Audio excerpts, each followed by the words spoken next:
Good afternoon, everyone, and welcome back to Jimbos Garage. Well, today I've got a pretty good video for you. I'll be building a set of double doors for a barn. These doors are going to be about 5 foot wide and about 10 foot tall. I'm going to be building the hinges, the posts, the drop pins, and the latching system for these barn doors. The contractor is going to be installing the siding and then actually installing the gates. I'll try to capture a video of that or pictures of the install after it's complete. But before we get started on today's video, huge upgrade here in the shop. You know, I've spent a lot of money on the new shop here in Florida, getting it to where I want it to be. This is the last time I'm ever going to do anything like this, and I just kind of wanted this shop to be mine. I wanted everything to be just right. So I decided to bite the bullet and get a new Fireball fixture table, fixture tooling, and a hardtail vise. I know it's a lot, but you know what? I've been wanting, Jason makes incredible fixture tooling up there for fabrication. You guys, if you're fabricators, you understand it. Man, there's nothing like good tooling, and his tooling does not work with my my cert flat welding table. So I just went ahead and just did the whole thing, and I'm really looking forward to moving forward and doing some fabrication on the new table. So with that said, let's get started on today's video. Today's video is sponsored by King Metals. They've got all your fabrication needs in one location. From hinges to hardware, balusters to metal decor, brass to aluminum, and a whole lot more. You name it, they've got it. Check them out today at kingmetals.com. Now let's get back to today's video. All right, well, here we go. Still getting used to the new cutting station right here. Seems to be working well. I haven't seen where I need to make any adjustments to make things better. Everything works pretty good. Using some 2-inch square tube, the 16 gauge 063 for the frame itself, and then I'm using 120 wall thickness for the post and the one side that hangs to the post, just for some added strength. You know, the 16 gauge on a gate this tall or this big just might be a little bit of a problem, especially when you get the wood on it. So I got that 120 wall, that 1/8 wall thickness there for that. All right, operating off of the Evolution cutoff saw here that I'm still thinking about changing some things up. And of course the Champion cutoff blade works well. Everything works pretty good so far. All right, here we go. This is the first go at the new Fireball table and the fixturing. This is the gate. I mean, talking about using the table to these gates couldn't be any much bigger. They would not fit on the table. Well, here's all my fixturing stuff right here, and I'm just trying to figure out how all this works. You know, I've seen a few videos, so I kind of know what's going on, but hey, you know, I'm going to learn right here. So I got a bunch of stuff out, and we're going to get this thing squared up. And I got to tell you, it probably took me a half hour here getting this first one set up. Like I said, I'm still learning. I'm trying to figure out the best way to make things happen. But the beauty of this right here and the fixturing is you can get it within not a 16th, a 32nd of an inch. That's how close you can get things all locked in, no matter what size you have. The shims and the fixturing stuff just enables you to get everything that close. And in fabrication, a 32nd of an inch, I'm good with that. That's for sure. All right, though, I'm sure there's some guys out there that already have this fixturing stuff, and maybe Jason's watching this video and he's laughing. I'm learning. I got to learn how all this works. There's probably a much easier and better way to do it, but hey, you're never going to know until you learn and try to figure things out. That's for sure. That did take me some time to get it all figured out, and of course I'm just kind of lining things up, getting it centered. But I got to tell you, it is a joy working with this fixturing stuff and this table. I'm just giddy about this whole thing. This is amazingly accurate and precise. And if you can just take the time, or in time, I'm going to figure it all out, and it's going to be much easier and much faster. But I mean, you talk about precision. This is just amazing. This is the best as it gets right here. If I had more clamps and more stuff, I'd have used it. But I used just about everything I had in the box here for this table, for this gate right here. All right. Yeah, you know what? And you see me with the shorts on. Okay, in California, years ago in the videos that I did, that's all I did was wear shorts. In a lot of cases, shorts and sandals is what I operated off. I got so much grief from people out there wearing shorts and sandals as a welder. It just looks like, all right, I got to get some boots on at least. But there for the last couple of years, I was wearing pants, which is great, which is what you should do. But now I'm in Central Florida. It is summertime. It's hot and humid. It's almost impossible to wear jeans when you're working in the shop here. All right, well, there it is, all fixtured down. And, of course, I'm operating off of the HTP Revolution 2500 here. The go-to machine. I got to make a few adjustments on my welding card, I noticed. I'm going to have to move that 2500 to where the 300 is, which is just flip-flopping those two on the top, and moving some bottles around, and I'm possibly going to be moving the Invertig ACDC 301. That might be going to the other side as well. I don't know. I'm just trying to get used to the way things are operating here in the shop. All right, so I'm just, now that everything is fixtured down nice and tight, and I'm just welding everything as much as I can. Nothing's going to move around now. It's locked in. It's not going anywhere, so I'm going to weld as much as I can possibly weld out here on this side before I undo it and flip it around to the other side. Yeah, this material here, this 063, is, pretty thin. It's a 1/16 of an inch thick. And so, sometimes you just can't lay a bead in there. You sometimes have to stitch it, especially in the outside corners like that. They come together real sharp, and you just have to kind of take your time and get down that edge. Stitch these ones that have maybe a little gap or that are super tight, especially in the corners. All right, well, there it is. The first one is done and welded out.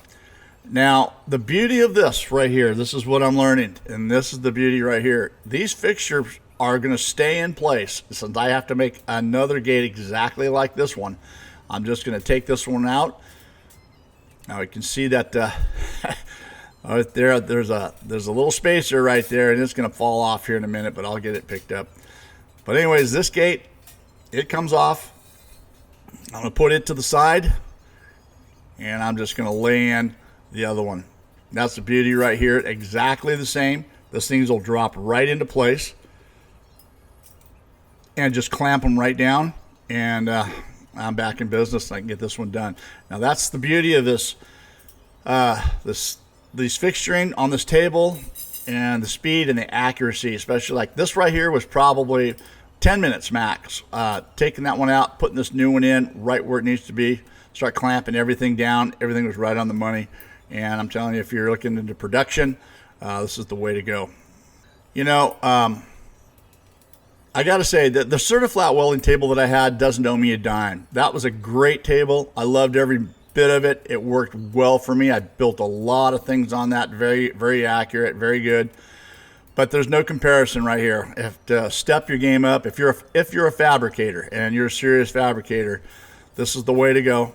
And it's much, much more precise and accurate.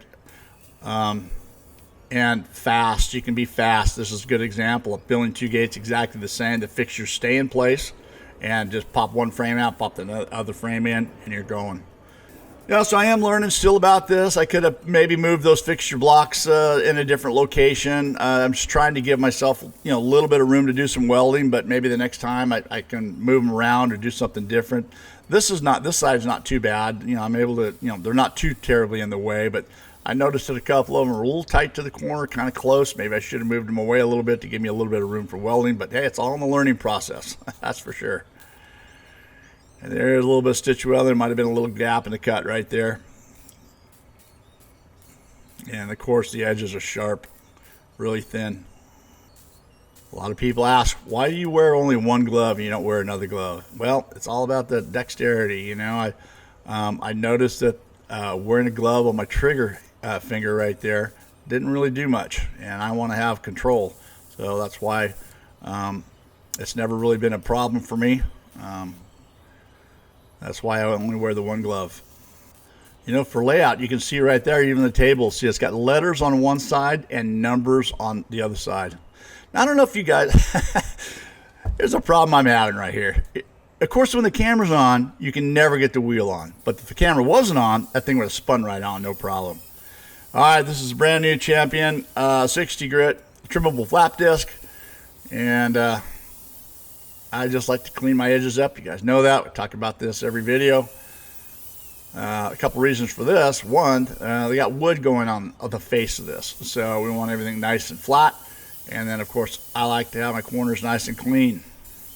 All right, I'm going to flip it over, and then I'm just going to clamp it down in place. Now all the fixtures are pulled out, and now I can get the other side, the back side of these gates welded out. And it's just really pretty much just this top surface right here and a little bit maybe right on the corner right there.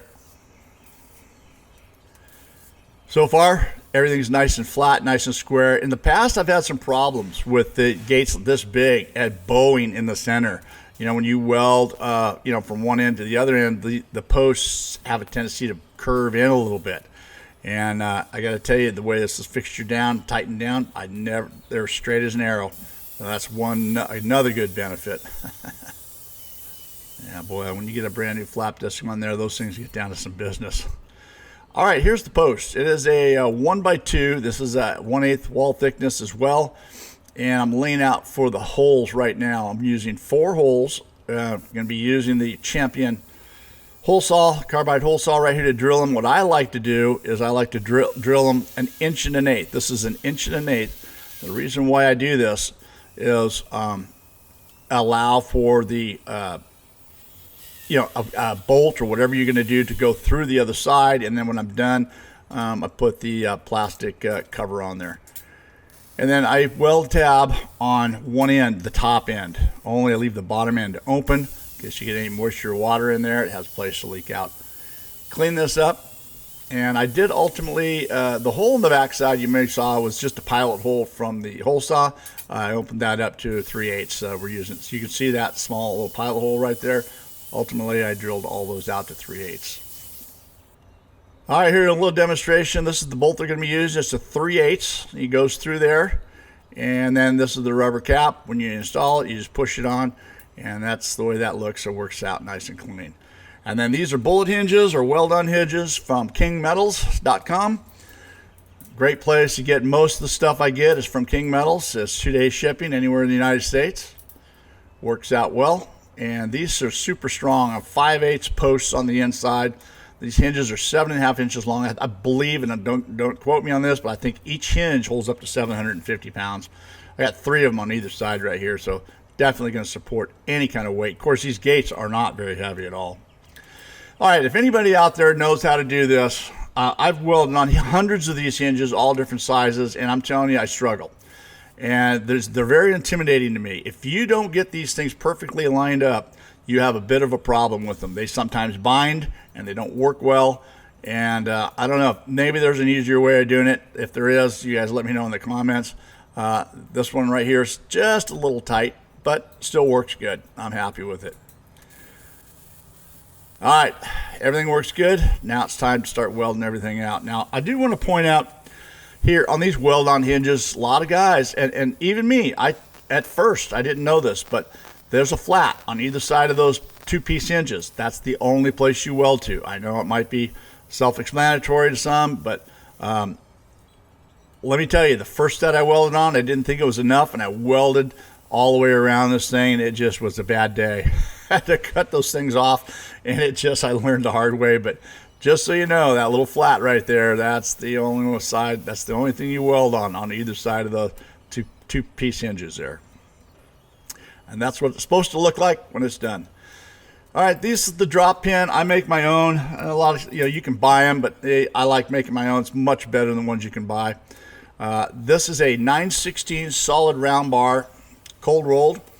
It fits perfectly, nice and smooth and tight inside of a 3/4 inch square tube. And this is what I like to use. And of course, I'm using the hardtail vise right here. Wow, what a beauty. And then I just bend it, the handle at 90 degrees right there. And then that's the way the piece fits right here. Now this is only going to be 1 inch off the concrete at the bottom there. So this is about 3 inches down. I'm allowing 2 inches of that pin to go into the concrete. And then this is the way that I cut the channel in. I use the mill, and what you've got to do is just go from cut this whole wall has to come out. Now I've done it a couple of different ways. I've used for years. All I ever used was a grinder and a cutoff wheel, and I just cut that wall out. It worked fine for years. Then I tried the mill here, and the mill is much cleaner, and I get a much better job this way, and this is the way I've been doing it lately. So you got to cut the wall completely out, okay, so it's nice and smooth vertically on the inside there. And this, I believe, is a 3/4 inch. No, it's a 5/8, because the 5/8 just fits inside that wall right there. I'm taking that to the line. Doesn't matter. It doesn't have to be totally accurate. I'm sure if you're 1/8 of an inch off, it doesn't matter. And then on this side right here, I got to cut a little bit bigger of an open. You can see it's a little bit larger there to allow for that pin to the curve of the pin at the 90-degree part of the handle. Needs a little bit more room to get in.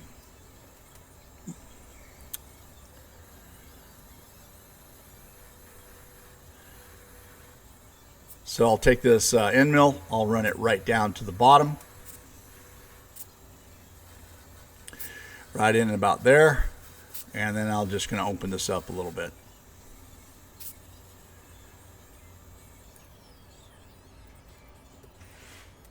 And then clean it up a little bit. And there you go.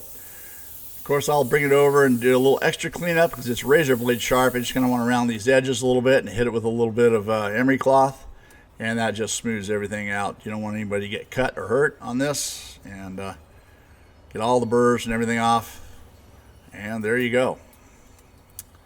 All right, this is how it works. You just clamp it right down, center of the post, flush to the bottom. And your pin drops in, and that's the way that works, just like that. It's a good design, works well for me.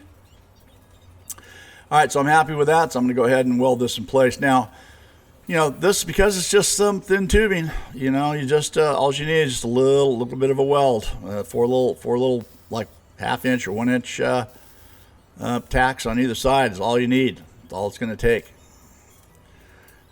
And there it is, just like that. All right, there's the gates right there. They're both done, both complete. It turned out really good. It was a joy working on the brand new Fireball table. I'm still learning about all the fixturing, but I'm sure I'll get there. It was a great project. I hope you guys enjoyed it. Here's the finished product of what it looks like when the contractor got all the wood, got it installed. A great project. Thanks for watching, guys. I'll see you in the next video. See you next time on Jimbo's Garage.